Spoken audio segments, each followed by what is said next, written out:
ഉള്ള ഒരു കാര്യവും ഉപയോഗിക്കാൻ പാടില്ല. RSSന്റെ നിലപാടുകളല്ല നമ്മുടെ രാജ്യം അംഗീകരിച്ചിട്ടുള്ളത്. ഭരണഘടന ചർച്ച ചെയ്ത് പതാക അംഗീകരിക്കുന്ന ഘട്ടത്തിൽ ആ പതാക ശരിയല്ല എന്നായിരുന്നു ഓർഗനൈസറിന്റെ മുഖപ്രസംഗം തന്നെ. 3 ത്രിവർണ്ണാണല്ലോ, 3 എന്നുള്ളത് തന്നെ അശുഭമാണ്. ഈ 3 കളറുകൾ ഞങ്ങൾ അംഗീകരിക്കുന്നില്ല, കാവിക്കൊടിയാണ് എന്നതായിരുന്നു അന്നത്തെ വാദം. ആ വാദം തന്നെ ഉയർത്തിക്കൊണ്ടാണ് ഇപ്പോൾ നിലപാട് സ്വീകരിക്കുന്നത്. അത് തെറ്റാണ്. അത് ശരിയായ രൂപത്തിൽ ഭരണഘടനാനുസൃതമായി കാര്യങ്ങൾ എടുക്കാൻ, നിലപാട് സ്വീകരിക്കാൻ ഗവർണർ തയ്യാറാകണമെന്നാണ് അഭ്യർത്ഥിക്കാനുള്ളത്.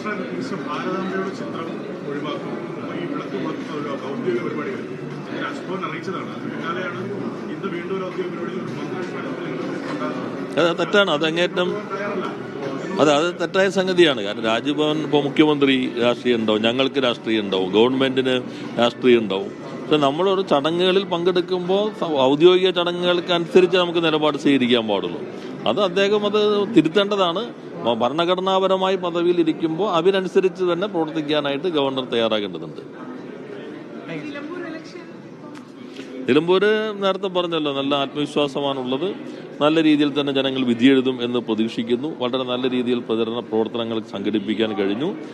പൊതുവെ ഒരു മതനിരപേക്ഷ നിലപാട് സ്വീകരിക്കുന്ന നിലമ്പൂരിലെ ജനത ഇടതുപക്ഷത്തിന് അനുകൂലമായി വോട്ട് ചെയ്ത് വിജയിപ്പിക്കുമെന്ന് തന്നെയാണ് ഞങ്ങൾ പ്രതീക്ഷിക്കുന്നത്.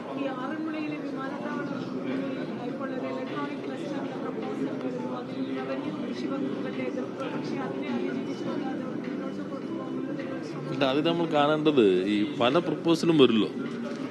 അപ്പോൾ നിങ്ങളോട് എനിക്ക് അഭ്യർത്ഥിക്കാനുള്ളത്, ഒരു 10 എണ്ണം ഇപ്പോൾ തുടങ്ങിയത് കൊടുക്കുക.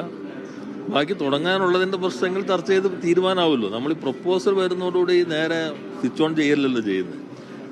ഞാൻ തന്നെ പത്രസമ്മേളനത്തിൽ വിശദീകരിക്കുകയുണ്ടായി. ഞങ്ങളുടെ മുൻപിൽ വന്ന പ്രപ്പോസലുകളെ തന്നെ കാറ്റഗറൈസ് ചെയ്ത് എങ്ങനെയാണ്.